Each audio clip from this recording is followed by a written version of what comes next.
welcome to our workshop with Boris, Lesnoy, and the Phonema Choir. Thank you for joining us. Today's session is titled Opera Alibretto, the Virtues and Pitfalls of Joint Sonification. Today, Boris will lead us through the session. It's good if everyone turns their cameras on, if possible. The Phonema Choir is an evolving association of experimental music amateurs. The Phonema Choir practice is an immersive and collaborative process shaped by egalitarian principles, cultural diversity, and inclusiveness. It aspires to develop such universal creative network that is capable of expanding international dialogue and fostering the sense of global citizenship. It aims at transcending national boundaries through setting up a collaborative process based on social engagement, improvisation, and attentive listening. Boris Lesnoy is a composer and a sonic activist. He emerged from the Moscow Conservatory circles of young dissident composers and has been brewed in the pot of free improvisation practices, sonic performances, and unconventional composition. Lesnoy attempts social engagement, creative exchange, and ecological dissemination in terms of meaningful urban development and sustainable public dialogue. His piece Daughter and Dots for a violin and two voices was premiered at the Third Practicum for Contemporary Performing Art, among other works of Tristan Murail, Sofia Gubaidulina, and Salvatore Sciarrino. His piece of opera Alibretto was performed at the Odd Convergences exhibition by Jean-Hubert Martin in the Pushkin State Museum of Fine Arts. His multi-instrumental music project, released on the Topot label, was listed in the Attic Magazine's Staff Picks November and December 2022. Hello, and welcome. And now I'll hand it over to you, Boris. Hello, Maure. Hello, everyone. Thank you so much, Sepideh and Maure and the Foreign Object for inviting me this time to conduct this workshop. So this is the theme I've prepared along with the Phonema Choir featuring today. This is the opera Alibretto, the virtues and pitfalls of joint sonification. Again, thank you for introducing me. I think that was quite a fair one. So I'm quite honored to present the ideas and the practice we've been holding up for 2 years now. Here the choir members with us. Probably, again, guys, if you want to say something or say hello, you should press the space bar and go there. And please turn your cameras on if possible. Hello. So, hello, Ivan. Yeah, we also have Varlaim tonight and Misha. And okay, I can quickly maybe introduce myself. I'm Misha. I'm an improvised vocalist. I did a number of projects with Boris, and I'm also a member of his choir, and we did actually several performances under his supervision, and all of them were really great. I'm now based in Berlin. I'm also an earth scientist in addition to being a vocalist, so it's cool to see all of you here, and I'm kind of curious how it's going to evolve tonight. And I pass it over to maybe Yeva. Okay, hi, I'm Eva. I'm an actress, theater director, performer, and a musician. And designer as my day work. We done some sound projects with Boris. I know him for a long time, and I really enjoy working with him. And today I'm here to help him during this workshop and to participate. Yes, thank you.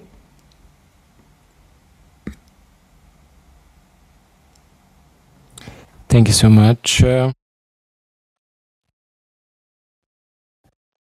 So you will meet the rest of the choir further on. So let's start.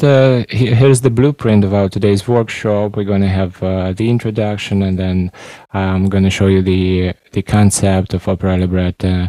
Then we're going to talk about the surface of music. Then when everybody's joined, we should have a sound check, then a warm-up.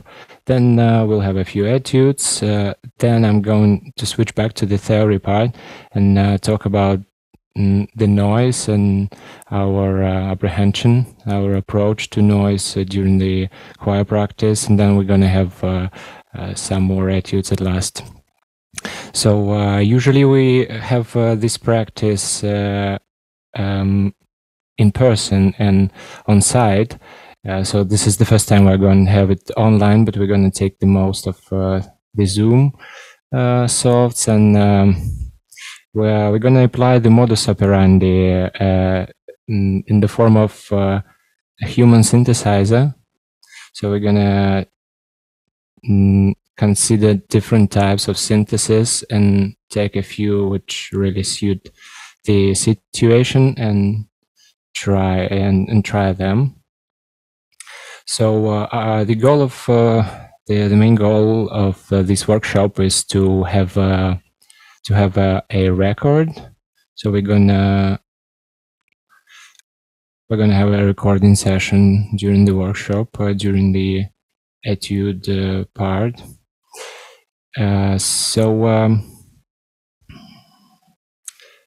Let me go on now. Here it is. So as for the Phonema Choir, it's a peer-to-peer association. We're 2 years old. We've been meeting weekly for the 3-hour workshop, which every Saturday. In fact, in the Phonema Choir, there are about 10 core members who take the full responsibility and join every time, but apart from that, it is an open practice, so everybody can join and try themselves if they like it. So some people stay, some people go, and this is the way we do it. In fact, the project has many various implementations, but mainly it comprises a particular curriculum. So it's like there is a syllabus. So we then the etude, we're doing the etudes, we are discussing, we're trying to learn something, we're sharing, and all that. Then we are carrying on a catalog of extended vocal techniques. So writing every sound down and the description of it, the spectral analysis as well, some tips and stuff like that.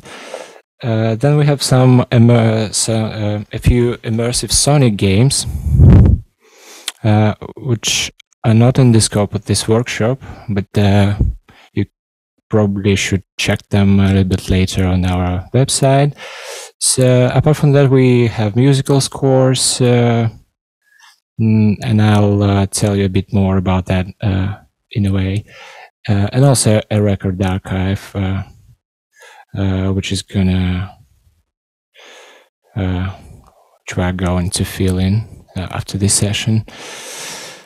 So the overall practice embraces, it has some yoga connections, and it also embraces the beatbox tradition and this cat tradition from jazz music and the body percussion and all that.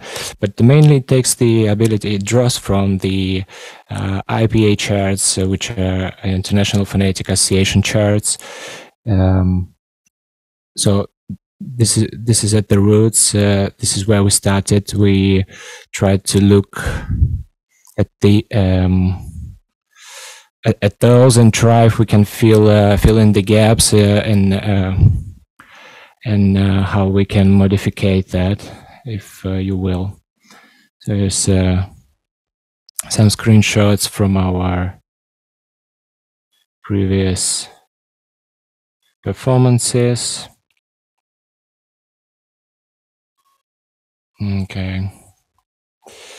So this is a snippet of our catalog of extended techniques. As you can see, it's only the trills. So there is about 20 now on the list. I'm a bit lazy on that. In fact, we have much more sounds, but this could be useful today when we are going to take the recording on. So please take a note at the second class, for example, this is the prepared singing. So let's take chin tremolo, for instance. So this is where, let me show you. So you're like singing and you shake your chin with a finger grip. So you go like and anything. So it's just your imagination during the workshop and during the practice. You can make up your own cheek tremolo and whatever. So just go for it and feel free to experiment and try. Okay, yes. So the opera libretto concept. Well, we were once we were asked, what's the style of your music, guys? What's the genre? We didn't really know at that time, so we had to make it up. And we did. Originally and typically historically, any opera has some plot, some text, which is called the libretto, as the basis. Even the most, probably even the most avant-garde ones from the 20th century, they still have at least a newspaper as a libretto. So we decided to take the advantage of pure sonority of language, despite any textual strategies or literary narratives, as we say. So we're going to take we're going to consider the global phonemic variety and general articulatory abilities of a human body as pure sound phenomena. Partly this is a way that delivers a playful communication, as you will see, and as you can imagine. And yeah, as for one of our predecessors,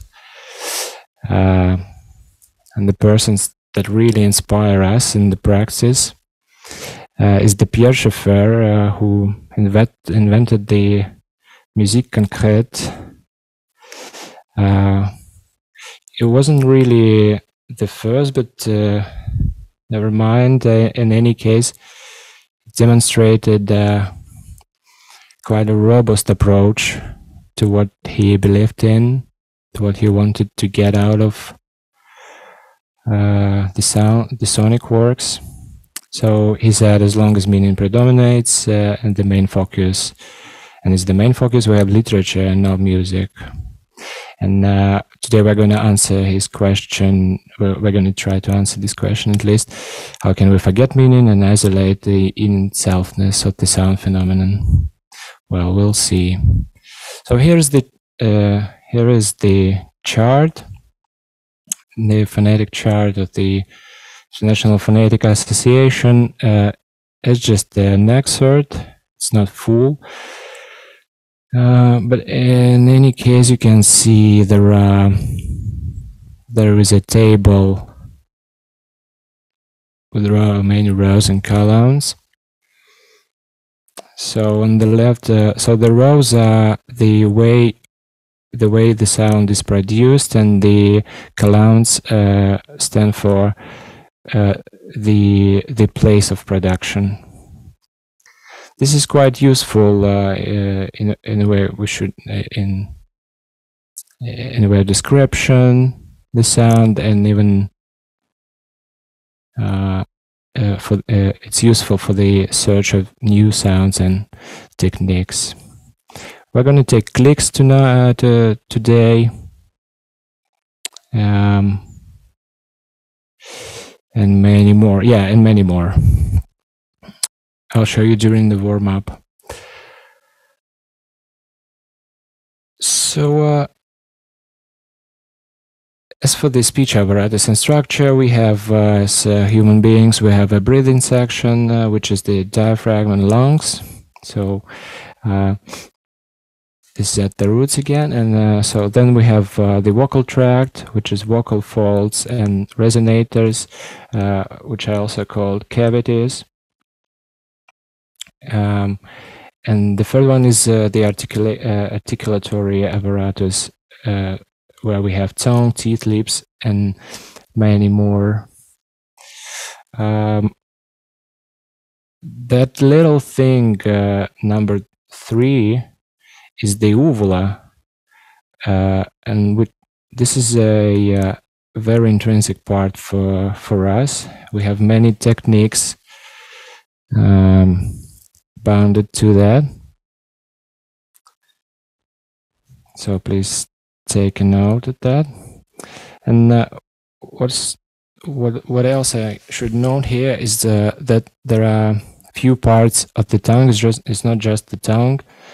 It is the tip of the tongue, the blades, the back, and in fact many more when you are going to describe any of the extended techniques. So now a little more of a theory. What is the surface of music? Well, in the 20th century, there was a huge twist in all of the arts towards the surface. It could vary from medium to medium, but in music, the surface of music was discovered as a musical gesture and a timbre. So here's the particular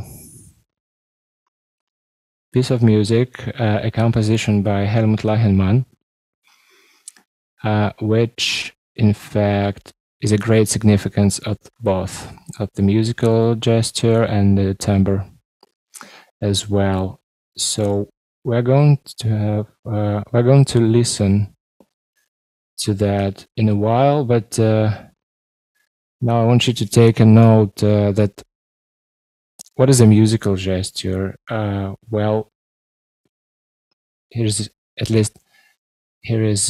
how it is notated. We have a line. The upper line is for the right hand, and the bottom of the score is for the left hand. And in fact, here are two excerpts: the upper one and the one at the bottom, and each one has two sections for the left hand and for the right hand.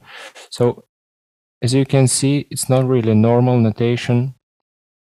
It prescribes you the movements for each hand. Sometimes eventually in the score you will see some note values, but it's not likely for the pitches to appear. Now let me show you the excerpt from the live performance of this score. So there we'll have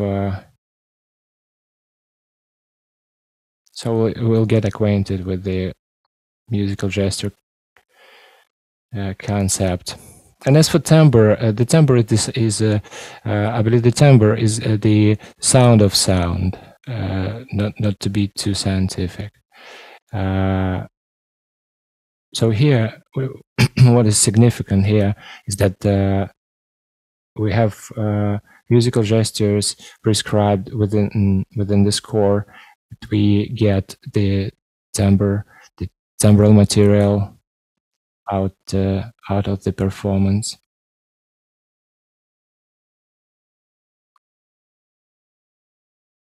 Okay. Can you see the YouTube video? Yes. Mm-hmm. Tell me if you cannot hear.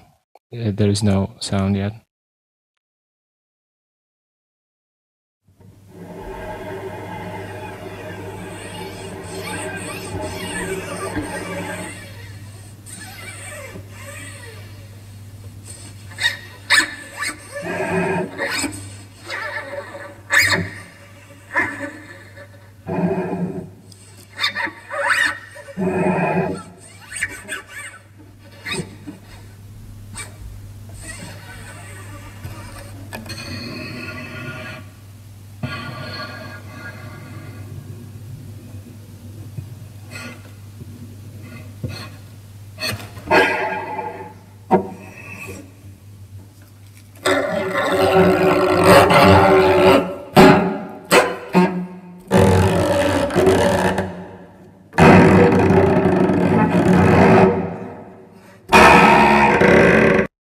And so on. I'm sure everybody's heard the music like that, but which is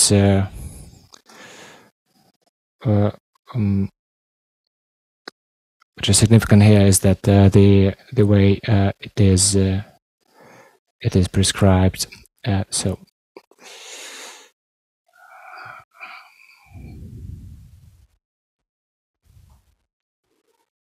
let me get back to the presentation now.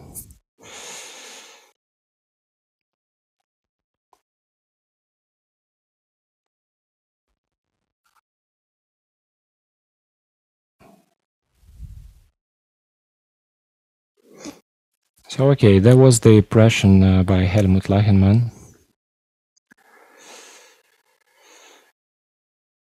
Okay. Now I want to talk about the types of listening. And again, should start with the Pierre Schaeffer quote. He said they only need to know how to listen and the whole art is in hearing. So let's consider the types of listening.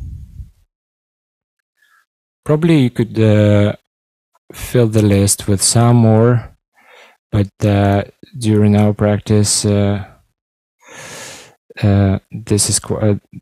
these ones are quite sufficient. So as for the tonal and rhythmic ones, they are the normal ones, and they're usually combined within one clef. So this is the common notation, and the rhythmic and tonal prescriptions are intermingled. As for the third one, dynamic, well, I mean here that this one is just the physical and biological one, just the characteristics of volume. As for the fourth one, the spatial, this is the one that defines a sound source or situates it, a sound in a place. So where is the sound coming from? Where is the source? This is the spatial type of listening, which answers those questions. Again, during why we're considering clefs as well here is because in our scores it is quite useful to have to note those parameters separately within one system. So as for the fifth one, is textural. What is texture? A texture in English musicology is the concept, is a term that describes the way that musical complexes are arranged. For example, one could talk about a pointillistic texture, a choral texture, arpeggiated, and etc. But in fact, it could be a way more undefined and abstract. You can, well, think yourself of anything and then come up with that. So it could really be increasingly notional. As for the sixth one, the spectral and temporal, yeah, this is the favorite one. We'll delve into that a little bit more precisely a bit later. But again, the spectral listening and temporal is the listening to the sound of sound, as I said earlier. And the semantic one is just the one you are using at the moment if you are trying to understand the presentation. So it's just the listening to a text as a message. Again, despite that we're talking about the opera Alibretto, sometimes it could be useful as in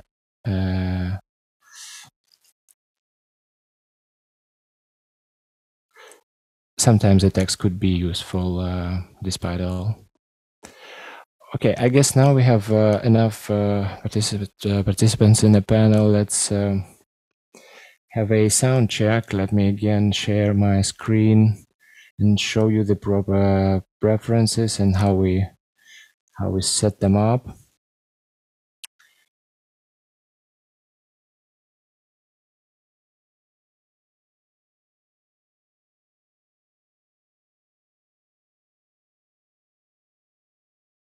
Did I go for that?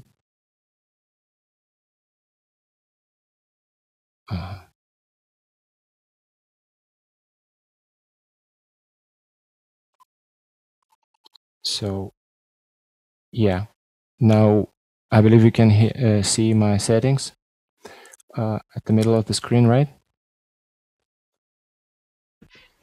No. I am screen sharing. Yes. Is it because there is a lot of windows?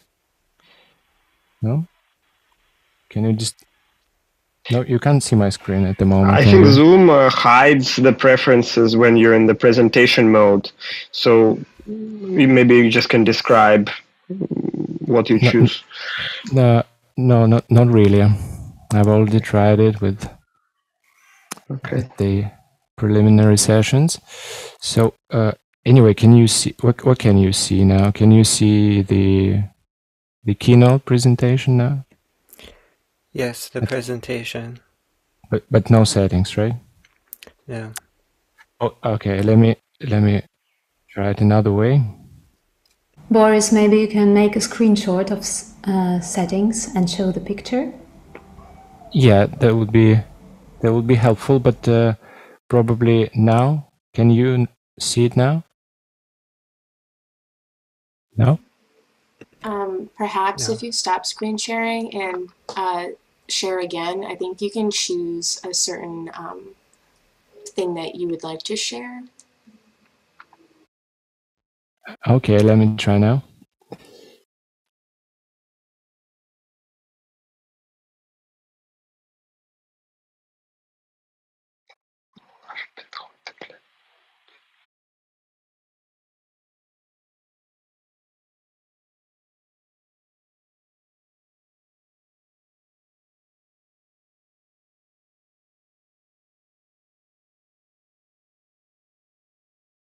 So we should cancel the screen share and share it again, and you pick that window that you want to share. Okay, now you can see me. Let me just try again. I'm gonna the screen share. Can you see it now? I guess yes. Now we go for preferences. Yep, voila. Yes. Nice. So here we have general settings. We need audio. Please follow me with this.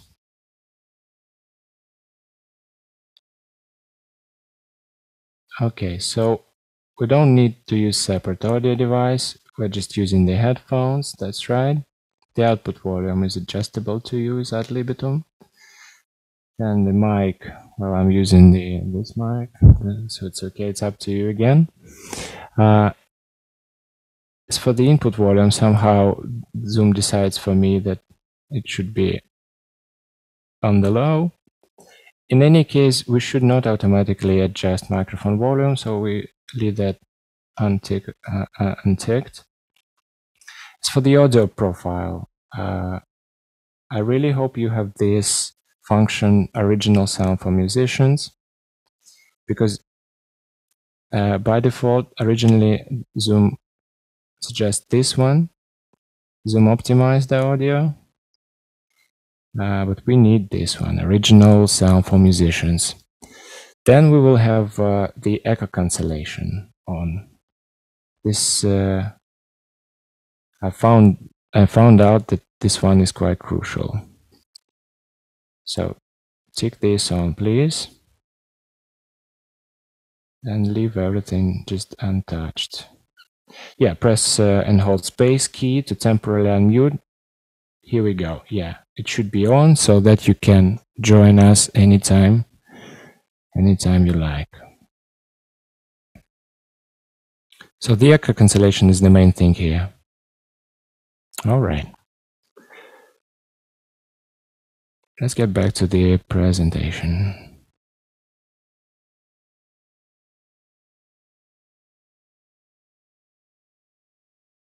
By the way, is my voice the same volume as the others? Shall I adjust the... Okay, thank you. Okay, so now we're through the sound check, and here are the safety measures before singing. One should breathe properly, which is to breathe properly is breathing into stomach. And we breathe during singing, which is indicative is our shoulders. So we have no shoulders movement, if I may. So it's just we're always inhaling inside the stomach. Then pillar voice. A pillar voice means a robust bass within the while vocalization. So we breathe in the stomach and we hold it there, and when I go oh, I can really feel it like a pillar inside me. So as for the spine, it should also be straight, just straight. As for the third point, it's nasal inhaling. Okay. The flautists and other wind players, they breathe in through mouth, typically. But as for the singers, one should preferably breathe through the nose. Okay.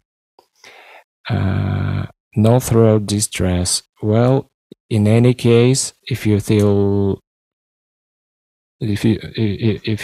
uncomfortable, if you have some sore throat while trying any technique, you should stop doing that, because even the most radical extended techniques, they don't imply that sore throat feeling.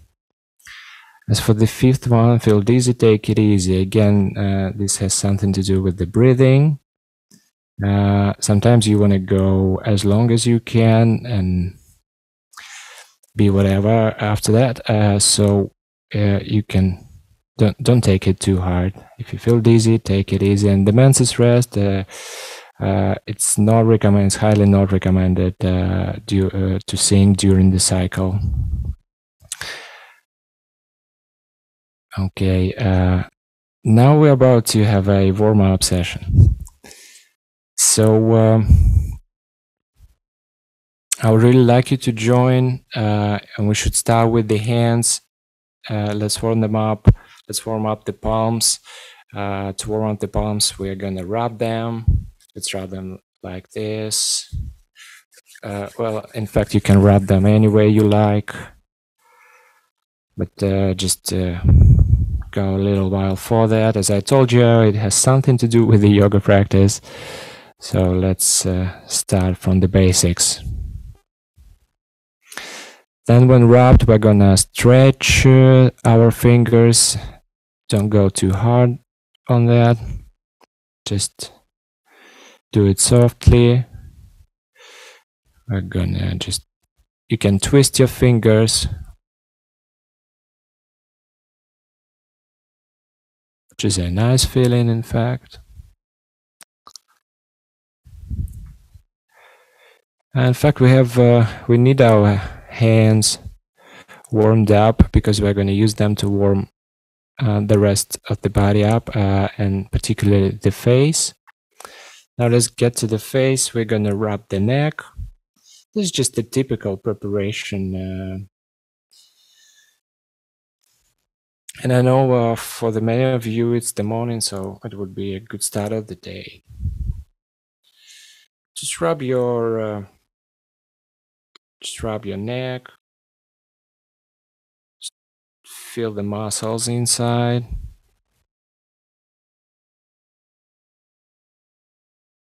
Okay, you can go a little bit like this. Not too hard, just softly. Yeah. Now let's get to the eyebrows. We're gonna grab them. There at the nose and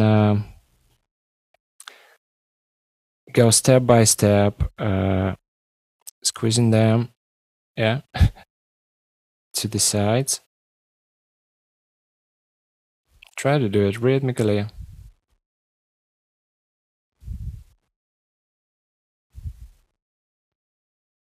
Okay.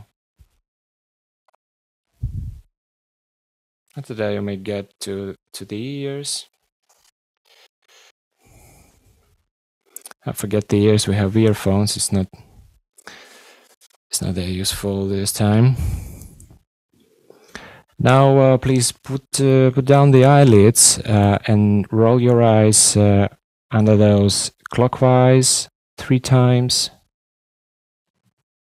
Don't forget to breathe. And then counterclockwise. Don't forget to breathe. Then clockwise 3 times. And counterclockwise 3 times.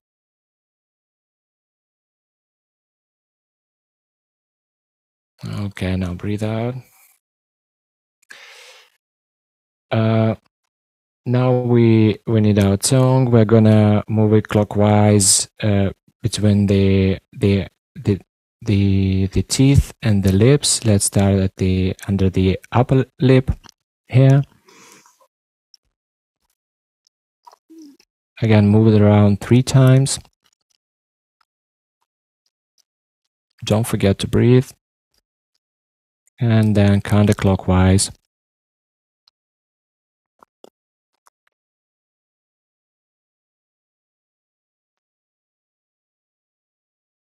Okay, and now we're gonna mix it. We're gonna turn our eyeballs around along with the tongue. I suggest doing it to the opposite sides. At least you should try. So eyes clockwise, the tongue counterclockwise 3 times. One direction, 3 times the opposite. Okay, don't forget to breathe.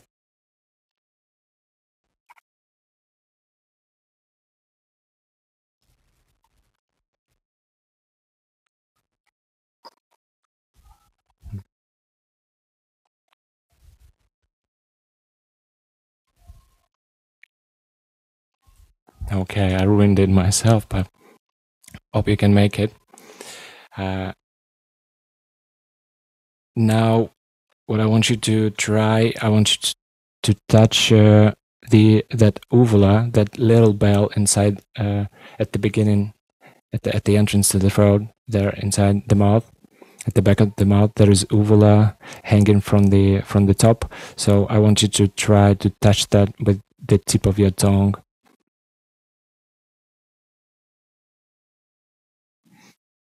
Don't forget to breathe.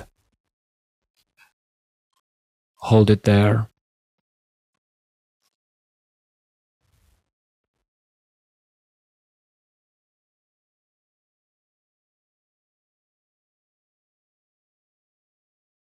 Nice. You can slide down the roof of the mouth.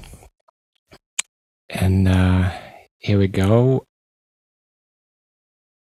We're gonna get to the breath now, I guess. I was going to ask you to try the he, who, ho, ha sound, which in fact goes like we go he, inhale, who, inhale, ho, inhale, ha, inhale, and then loop it on. So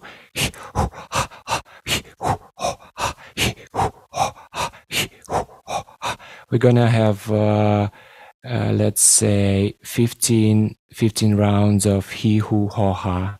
He, who, ho, ha is just the one round. Do it 15 times, please.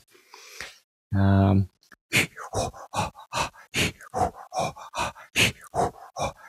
would like you to turn on your microphones now so that we can hear each other.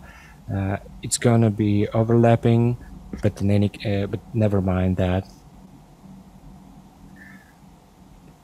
This is the error welcome work.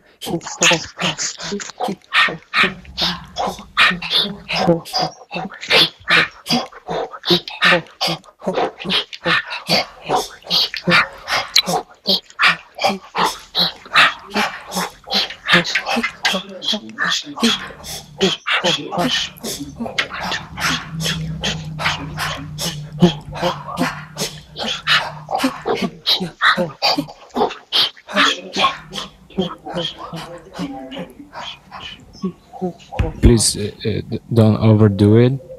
If you are used to the yoga practice, then okay, you know what you are doing. But if you are new to this kind of stuff, then take it easy again. Now we're going to have the bee and the bumblebee practice, which is certainly from the yoga practice. We're going to close... we're going to close the by pressing. We're going to close the right nose hole, yeah, and breathe in through the left hole, making this kind of sound, the B sound, which sounds like this. And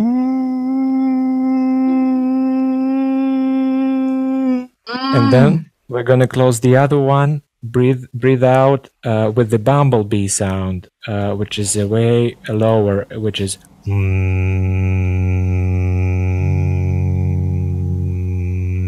So let's do this for a minute.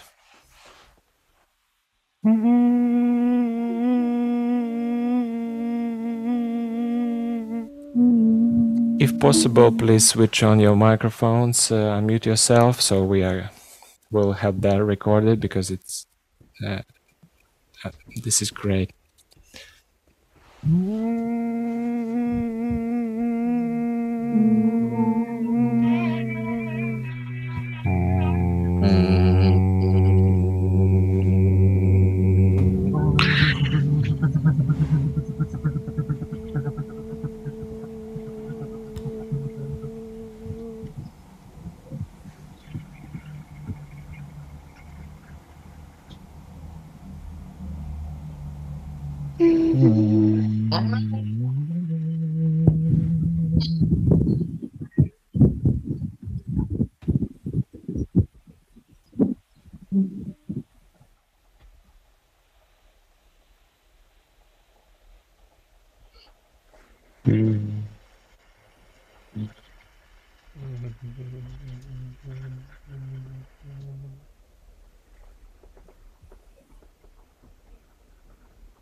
All right, so hope you already like it.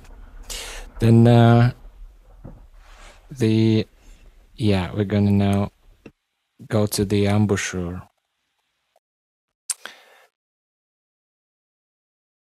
So the embouchure is generally it's generally it's the position of when musicians the position of this side of the face, this area, so the way they go to produce the sound. But I suggest that we understand the embouchure exactly as this area, the articulatory apparatus as it is. So now we're going to have the air ball inside our mouth and move it from cheek to cheek for half a minute. It looks like this. Don't forget to breathe.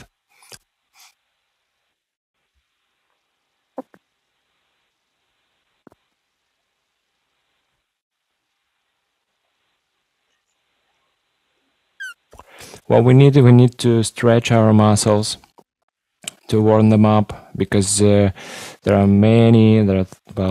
let's say thousands of micro muscles in our face, as they say. So, and we are going to take the advantage of all of them, hopefully, during this session, during each time we practice the opera libretto. So a few more seconds of bowling. Okay. And now please put it for 10 seconds, put the air ball under the mustache part here in what is it called? It's usually called in the mask, and hold it there.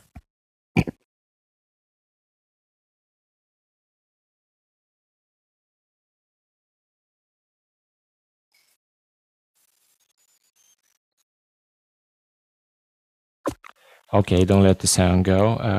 Now we can put the air out. Let the air out. Yeah. I usually ask for that kind of sound.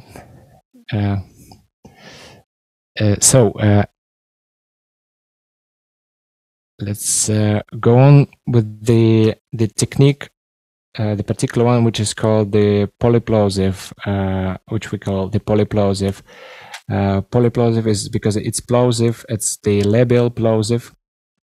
It's the usual P or pe in other languages.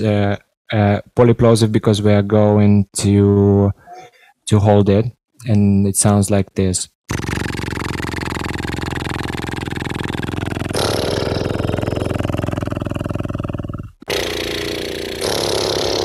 Wait. Yeah, let's hold it for a minute. For a minute there.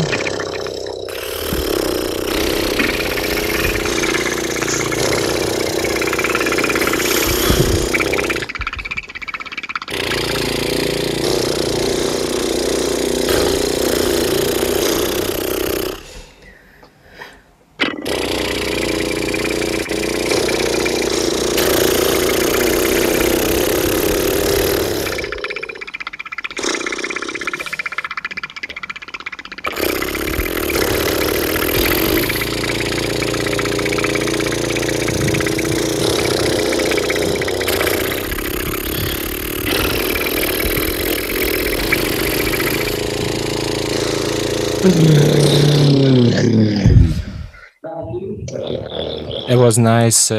Thank you so much. And yeah, exactly. At this time, we're not going to add no voice.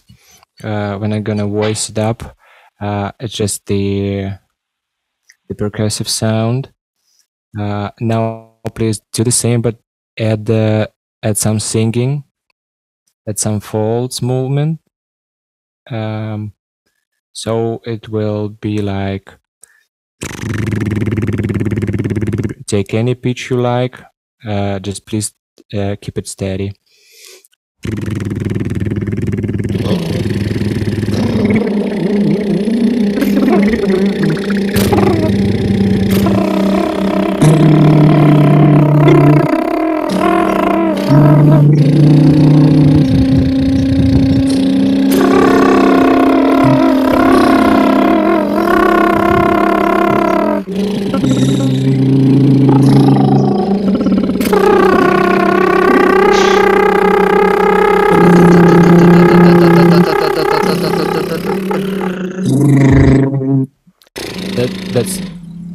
That's right. Thank you so much. As for the ta-da-da, it's the next one. That's right. So take it and clicks. Yeah. Let's take the syllables. Now, if you like it so much, please, I want you to choose any syllable you like. Take a consonant and a vowel, mix them, and please go iteratively, which is like, how do you call it? Yeah, please go iteratively. It sounds like this. For example, like I choose ta as you started, so it would be, for me it would be da da da da da da da da da da da da da. So you can choose any syllable you like, and let's go for it for a while, another minute. Just keep it steady.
Wonderful. Thank you so much. I really appreciate that you like it. We're going to get back to this in a while. It's just a warm up, all right? So as for the fifth point, the vocal folds, now we're going to go the R sound, which is, again, let's take a little bit less time. We're going to do it for the next 30 seconds. Let's just go with the voice, the R sound with the voice, any type of R sound. It could be there at the alveoles, could be post-alveolar, whatever you like. So please hold the space bar and go.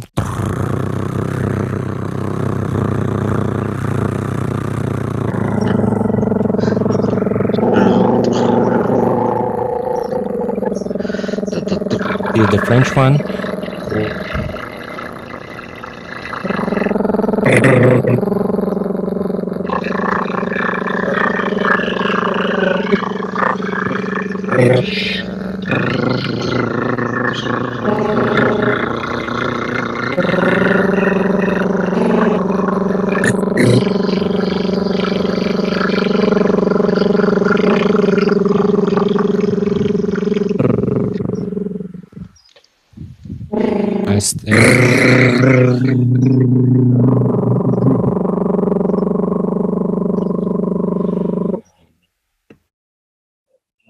a lot.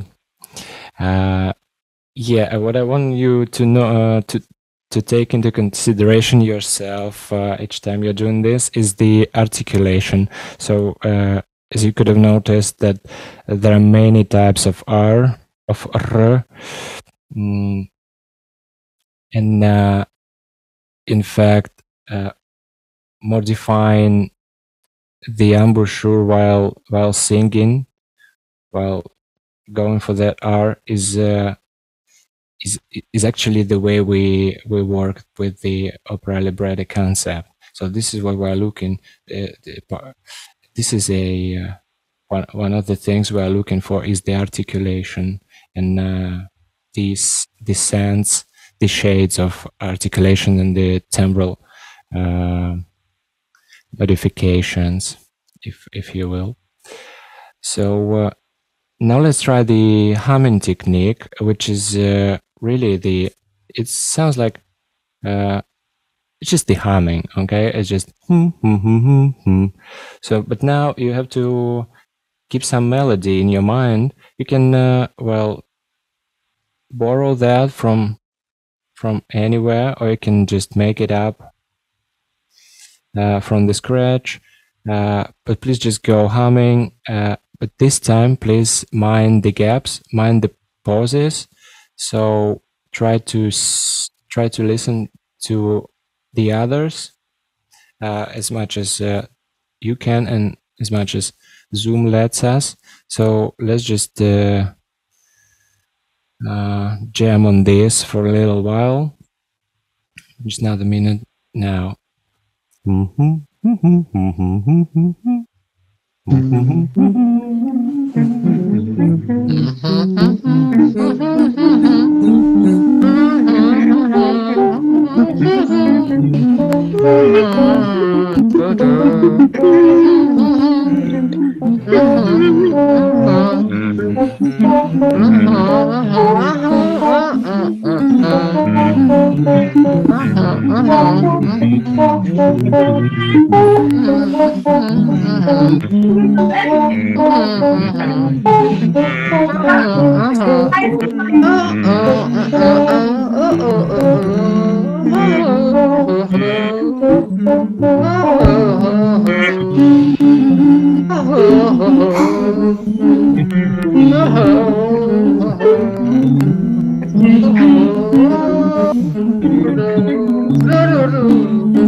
Thank you so much. This is beautiful.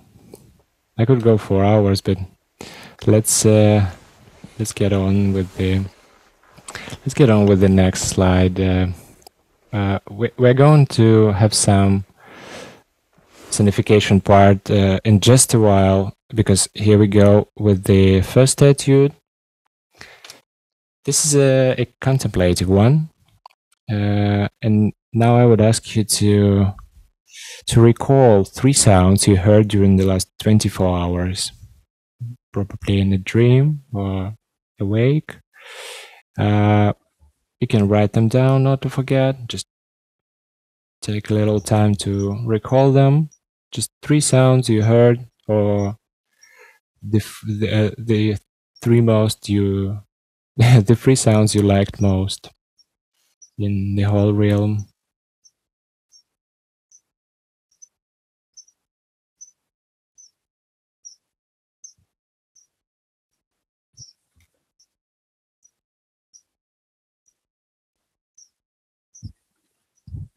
1, 2, 3 sounds.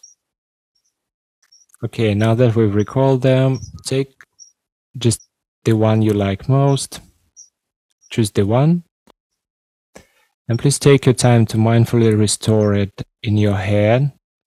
Try to separate that from the other sounds, and I will keep silent too.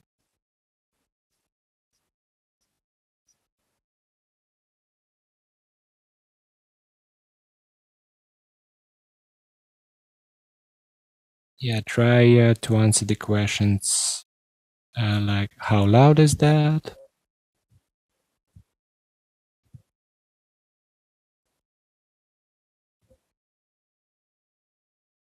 Whether it's lingering or discrete.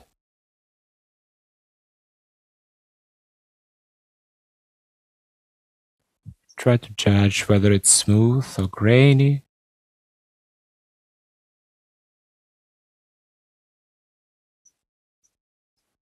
Keep on holding this sound in your head. Try to notice whether it evolves over time.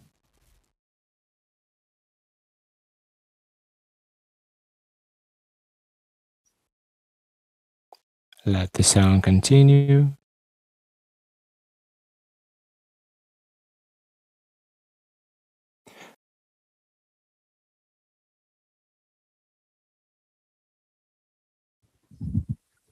Now please imagine the two sounds of this kind. Let them go simultaneously, coming from the separated and opposite sources. Just duplicate them.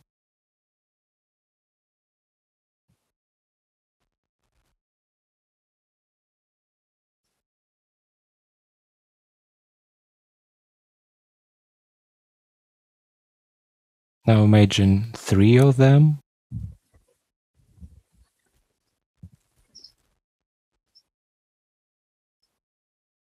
Now imagine 10, please. They are all around you.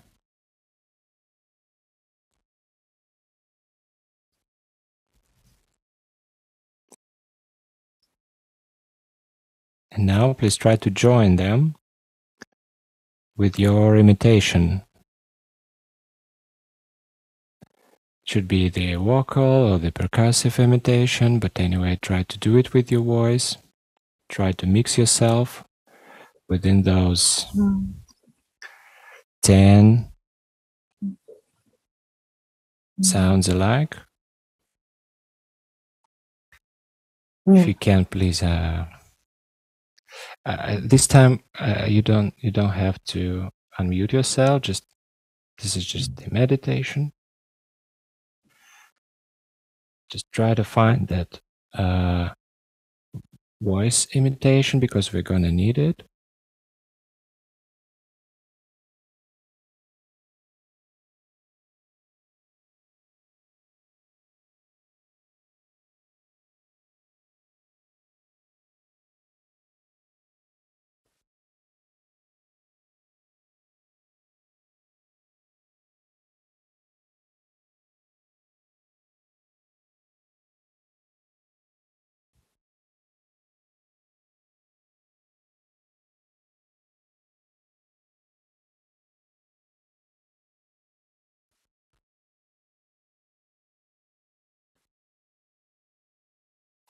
Okay, thank you so much. Hopefully you found the sound and the way to imitate that. So let's move to the next slide. It derives from the previous one, from the meditation, and the second etude is called feedback loops. So now I want you to let me explain the rules of this etude, and then we'll go for it. So for a little while, when we start, we remain silent, and then somebody decides to make their sound for everyone out loud, unmuted. And as soon as you hear anybody do their sound, you should instantly try to imitate it.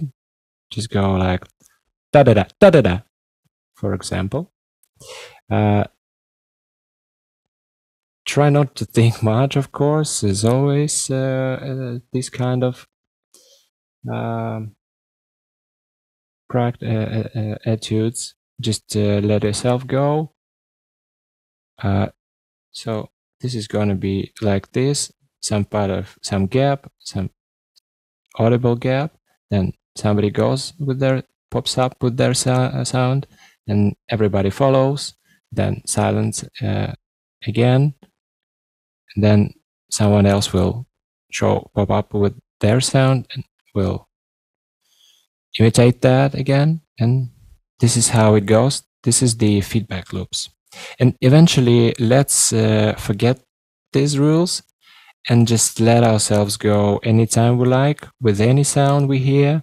We can just go mirroring each other there from the distance. So this is how it goes. Okay, hope that's clear. Let's now unmute ourselves. Stay silent for a little while and then pop it up.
I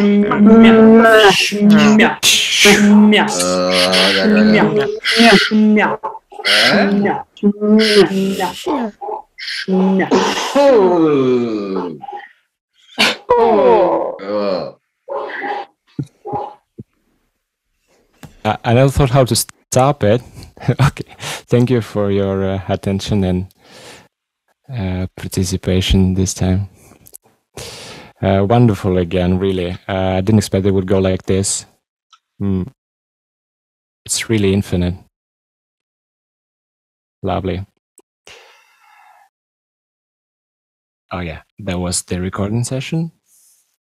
Now let's take the theoretical part for a little while.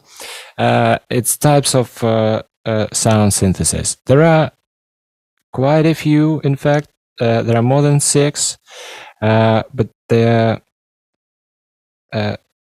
basically there is subtractive one, AFM synthesis, wavetable.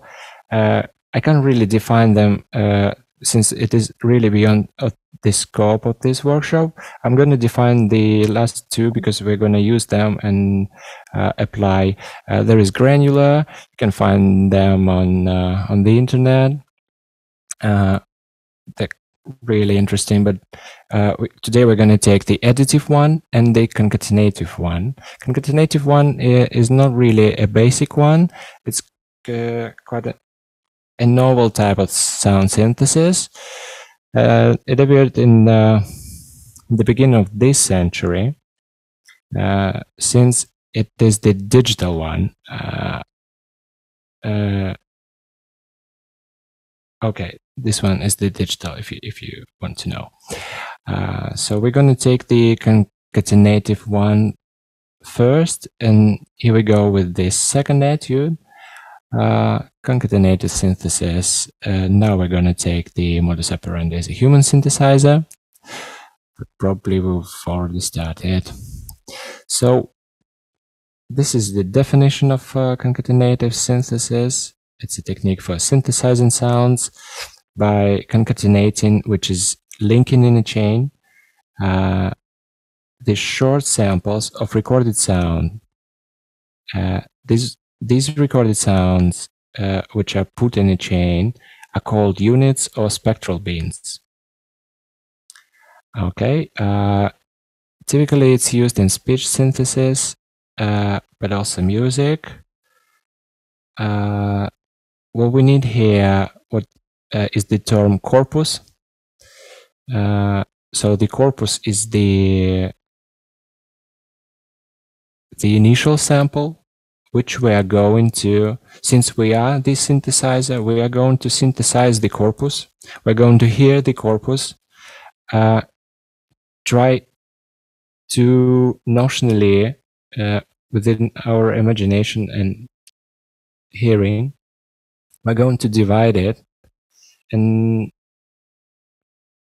we're going to hear a really sonorous and rich sample of the sound I'm about to show you in a few seconds. So again, we're going to call that a corpus. We're going to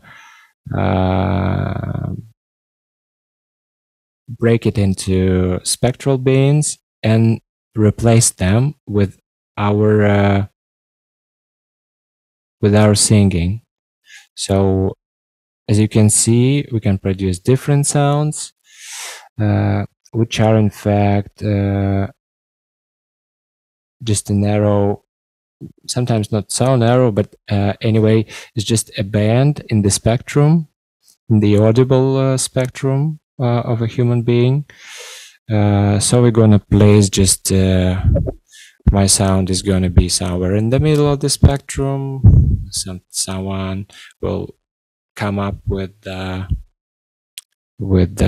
more what is it?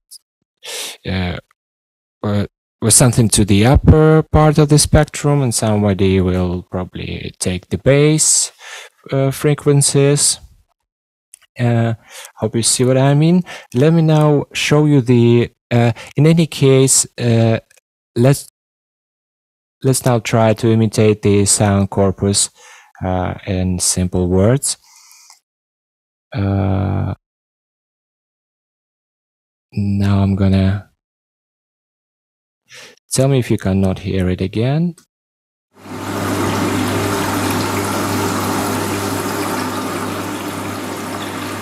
Can you hear it now? The sample? Yes. Nice. Isn't that too loud? Is it okay? As it starts? It's okay. It's okay. Very nice. It's gonna last for 3 minutes there.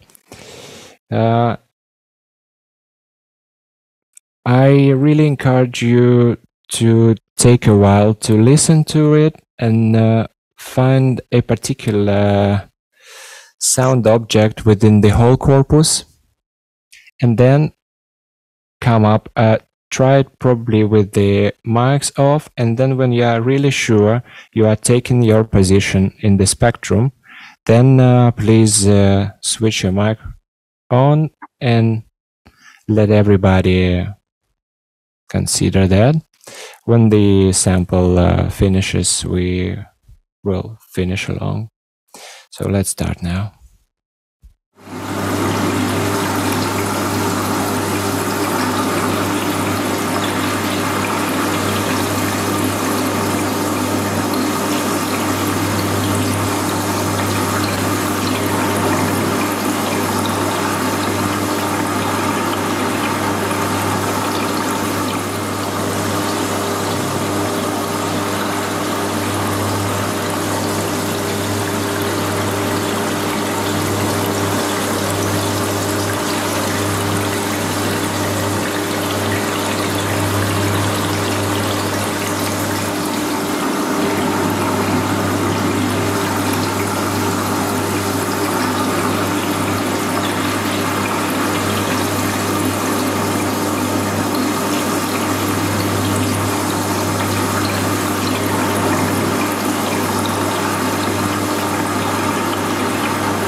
Did, but probably I should clarify this. There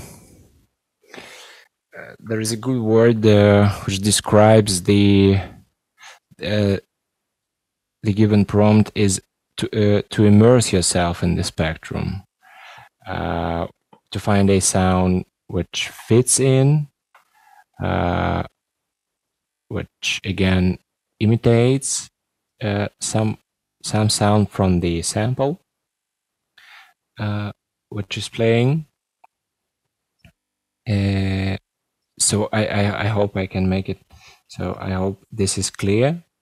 We're going to try once again with another sample. It's going to be the corpus 2.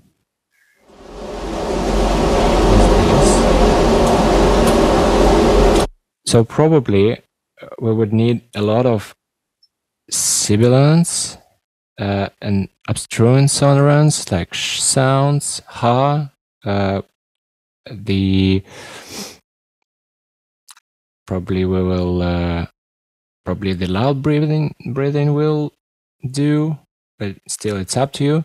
But in any case, just to show what I mean, I'm just suggesting something. Anyway, let's go again.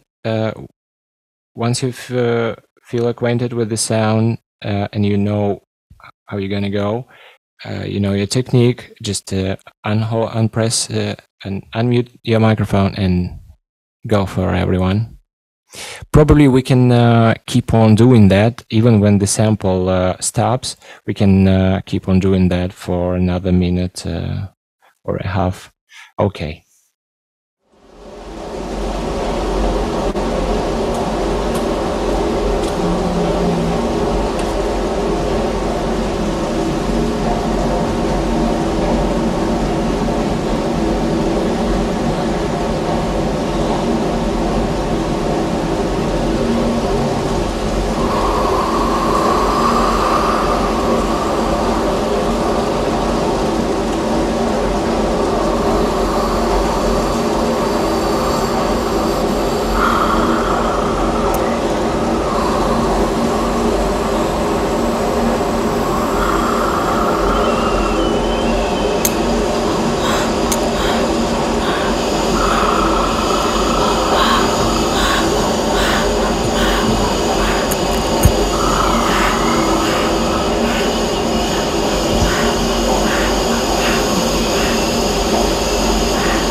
Right, very nice. I was told that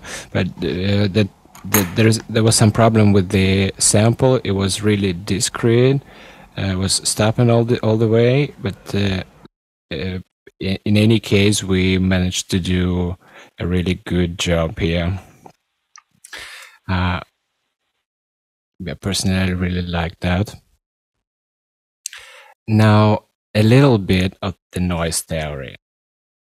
Here we go, the vanity of vanities. I wanna share one of my discoveries with you. Is that there in the book of Ecclesiastes, where the king says, the vanity of vanities, which is in Hebrew. I don't really speak Hebrew, but I've done some research, which is vanity of vanities in Hebrew is avel avolim. And in Hebrew, avel is translated to English vapor, and which according to Wikipedia can figuratively mean insubstantial, vain, futile, or meaningless. So since avel is vapor, and the vapor is some kind of gas, and we know about the gas substance, which is which indeed has some volatile essence. This, yeah, and we can imagine the molecules of gas behaving really unpredictably and randomly, if I may. So I want to just note that.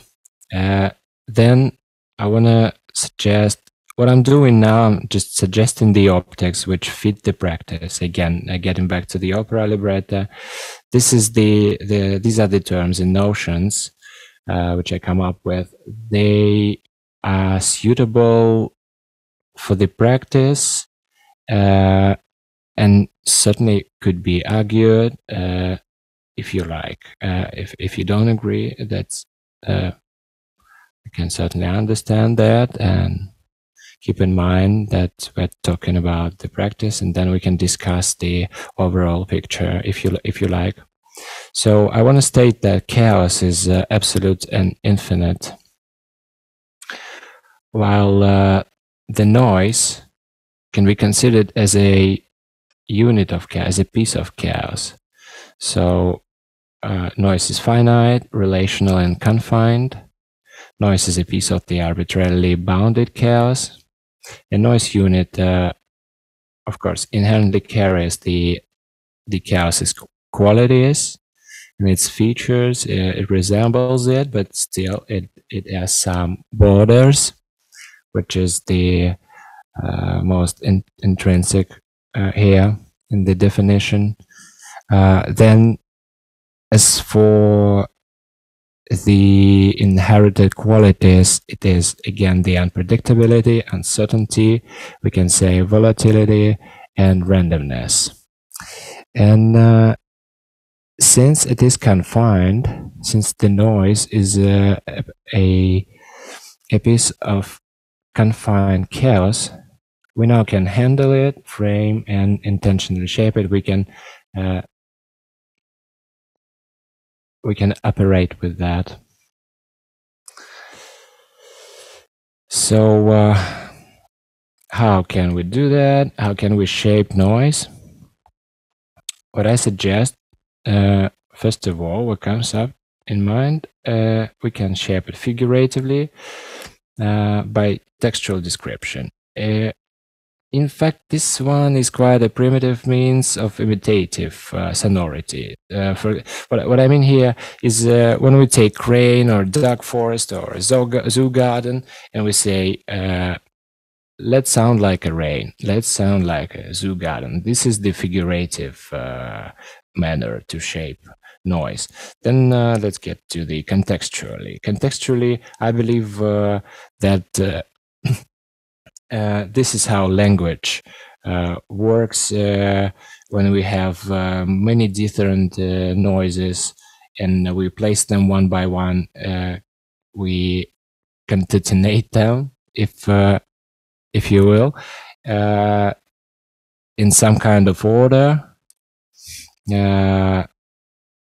So then we get some meaning, we get some shape, and we can, well, use it as a speech, as a piece of language. So this is how I imagine the contextual way to shape noise. Then spatially, again, this is the source distribution on site. Just we're in the room, I want to distribute, this sound goes there and that sound goes to the other corner. This is the spatial way to shape noise. Then stylistically, what comes here, we have at hand genres, probably historical allusions. Hope you see what I mean. Stylistically, we can say, oh, this is the noise from the medieval era. This is the Stone Age times. Oh, this is modern noise. This is what I mean here. Then musically, here we have rhythm, texture, and dynamics at hand. If you want to go radical and say that first of all, every sonata is a piece of noise, and only after that it has meaning, I don't mind that.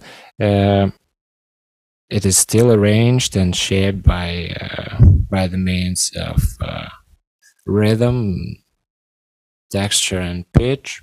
So all the typical ways to arrange it. And then the sixth one, but it's not really the last. And the sixth one is obviously an extensive one. It embraces a wide variety of different methods to shape noise, but I want to mention a few, like the spectrum and timbre, the favorite one.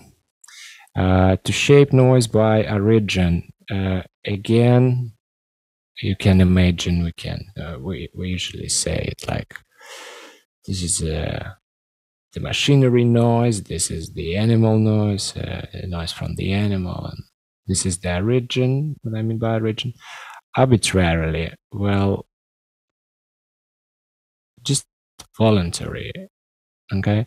And by order generating rules, I want you to take a note that the spectrum and timbre and the order generating rules, these ones we are going to explore during the rest of the workshop.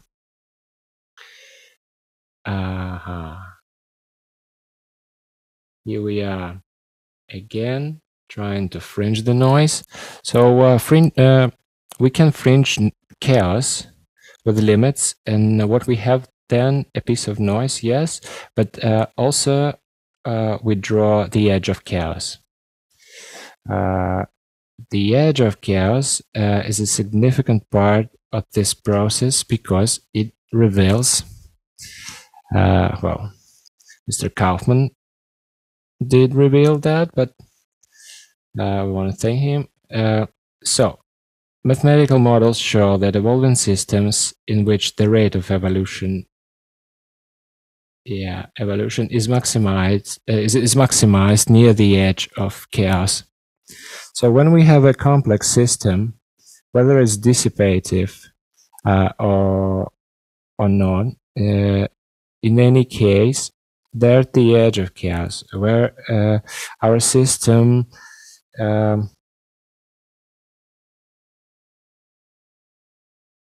comes to the infinity and disorder when there is that is the significant place to find something special, all right? And as for the special things, again, in dissipative structures and systems, some recent researchers in this field, they suggest that the process of self-organization occurs much faster when there are external and internal noises present in the system. Yeah, and this is this is where they happen again at the edge of chaos, where we should look at that borderline, or whatever you call it. It has many names, I believe. Anyway, here's the definition of a dissipative system.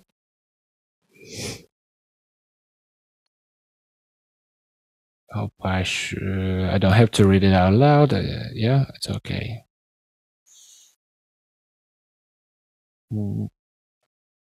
I believe it's not stated here, but the dissipative system should operate far from the equilibrium state. It could be in any state, but the equilibrium one. This is important here.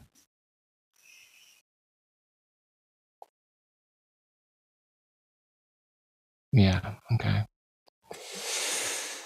Here's this Lucy slide. We have a rhetoric word, I'd say. On the other hand, we have an aleatoric word, and then if we try to shape somehow to fringe chaos, we get a piece of noise, we get complexity. So this is not what we're talking about now is just the discourse, just the list of terms which you may encounter when you try to figure out, when you try to speak or again handle the noise substance, or if you want to research it. So sometimes during the practice, we would talk about we would separate the chaos, calling it the aleatoric word, and the complexity. So, which is useful here when we shape, when we try to fringe chaos and then shape noise. What we're doing, we're making a complex system, and let me make it clear. I'm now talking, for example, about the etudes. As you may have noticed, we have just recently. You have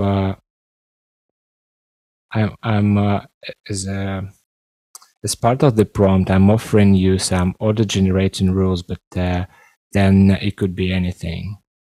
See what I mean? See what this is all about? I hope. Yeah, so this is risky to dwell into the word, of course, since the predictability and linearity. Oh yeah, I'm just I'm getting off the road here. What I wanted, just let me add, and we're getting to another slide. I wanted to add that predictability and linearity are no use in separating chaos and complexity. In fact, one should be very careful here. I'd rather employ the term, the index, if you will, the index of continuity, so that we can call complex system continuous, while chaos should be discrete. Here, this is what I want to state for now. And then again, the complex systems. Here is a list. Take a note of the list that defines the complex system. It's nonlinear, it's emergence. Well, as for the emergence, it's something that when we get the whole bigger than the parts of it, this is the emergence here, spontaneous order and adaptation and feedback loops. Yeah, this is what that was for. Okay, and on the others. Complex systems, by any definition, are learning and adaptive organizations. This is what I found during my little research. So, okay, let's move on. What is a form in music? What do we call form in music? Well, it's an alloy of music.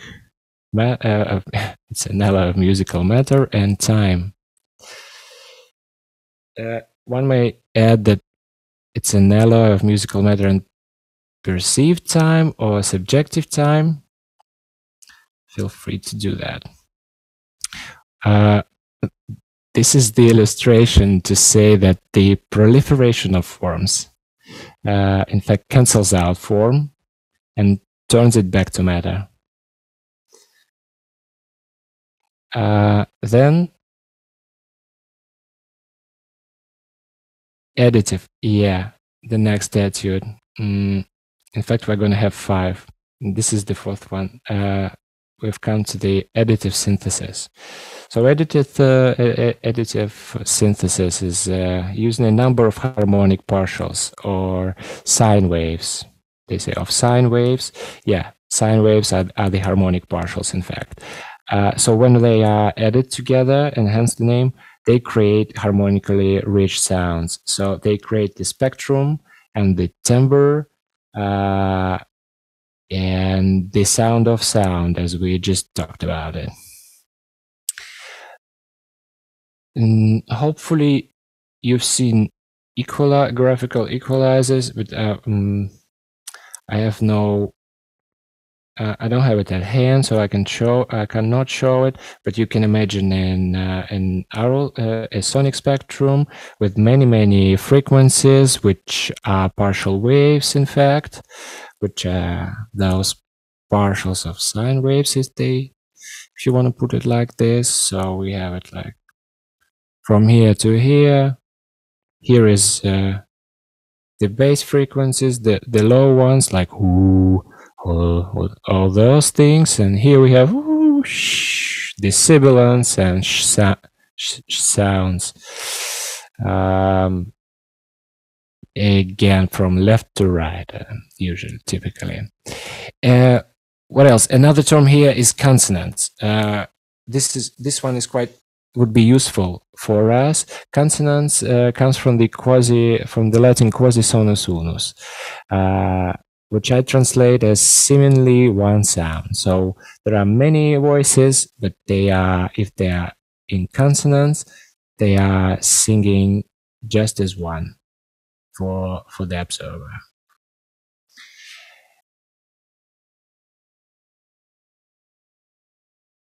Yeah.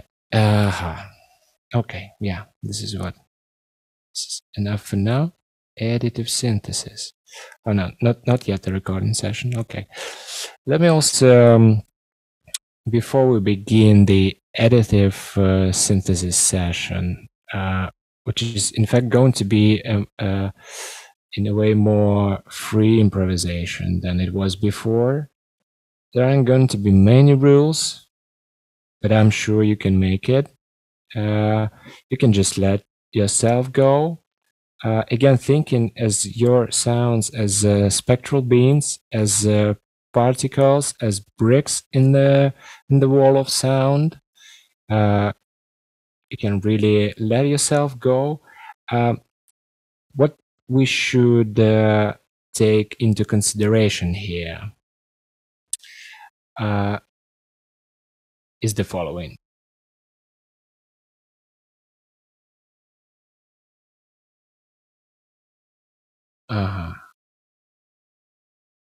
Let me put it another way. I want to name a list of common patterns in thinking, which are in fact revealed through logical operations with musical fabric. Okay, so these are, here we go, here's the list. Sounds may coincide, they may be concurrent, they may overlap, they may merge, emerge, compile, diffuse, confront, sum, or even subtract, complement, generalize each other, or and etc. So these are the patterns of thinking which are revealed through logical operations with musical matter or fabric. You may also think of it as a manifestation of relationships between different types of consciousness, not limited to the realm of music alone. Okay, so this is a task to contemplate, to consider while we're taking the next etude. So the additive synthesis, again, think of yourself and your sound you're producing as a part in the spectrum, in a huge system, in a complex system. It's just just take your place. Please hold on steadily, so that everybody can consider that and coincide in any way interact with you. So okay, and I'm talking, let's go for it. The additive synthesis, human synthesizer, just a free vocal improvisation, but please go mindfully and steady. All right, take any sound you like.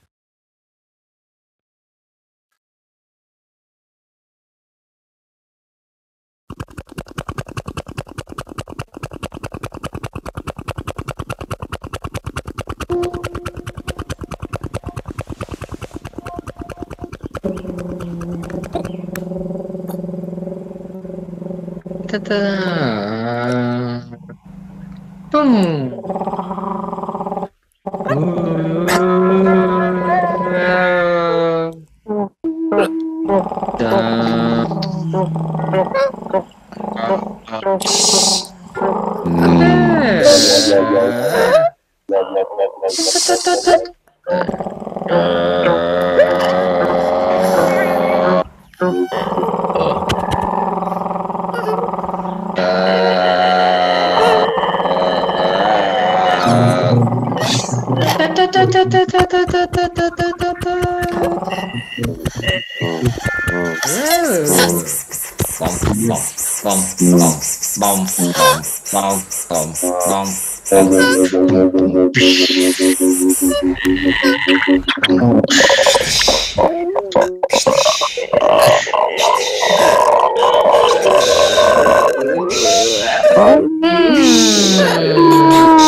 Hey, Bill.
Bill.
Hey, Bill.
Bill.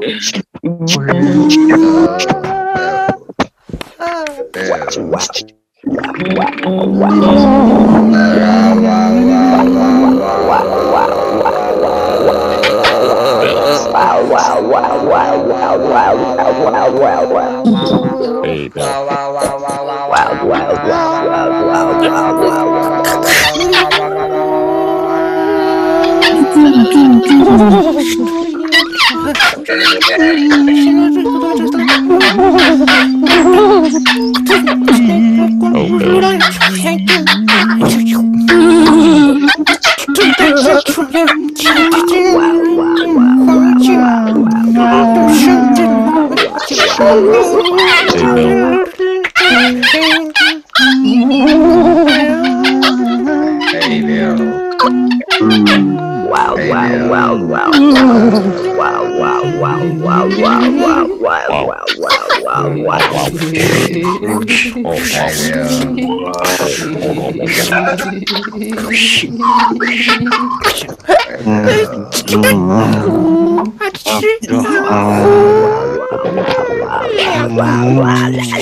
Oh, Bill.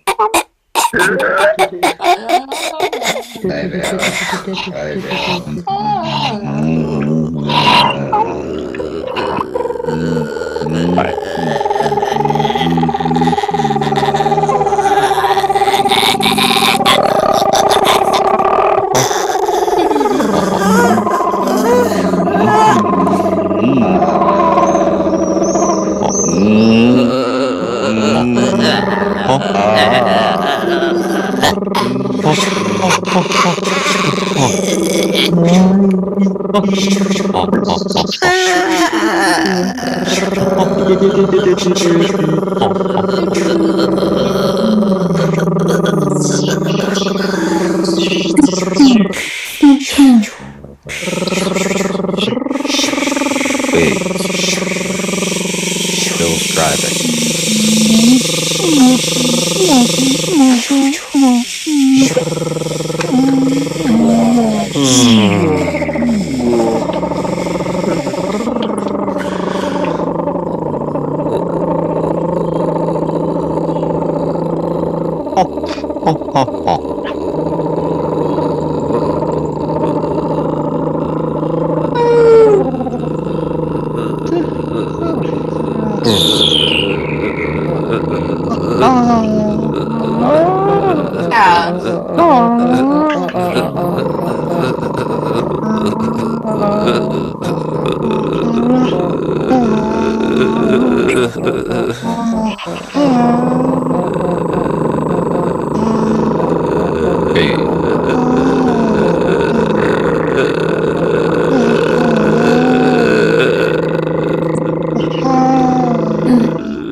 Highlights are now on its break.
Was the beautiful ending. Somehow we crossed with the next etude, which was supposed to be the motley backdrop. I guess we've just had it along with the additive synthesis. That was wonderful. I wish we could go for the whole night here and for the whole day. For you, whereas it is the morning. But anyway, I want to thank everyone for this great. I'm really grateful for your participation. Thanks again to the Phonema Choir members for supporting us today. Again, thanks for the Foreign Object for such a wonderful opportunity to share this practice and singing with all of you. We've certainly done the record. We've achieved what we wanted. We have our goal. We have this recording. We will mix it and then present for your kind consideration. If you liked this snippet of the practice, please contact us by this email on your screen, or you can anyway. You can ask the Foreign Object panel for that. Thanks again.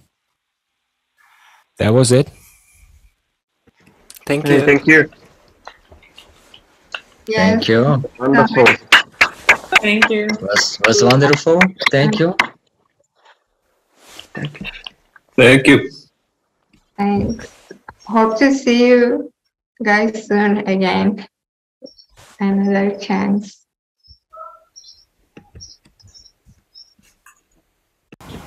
Thank you.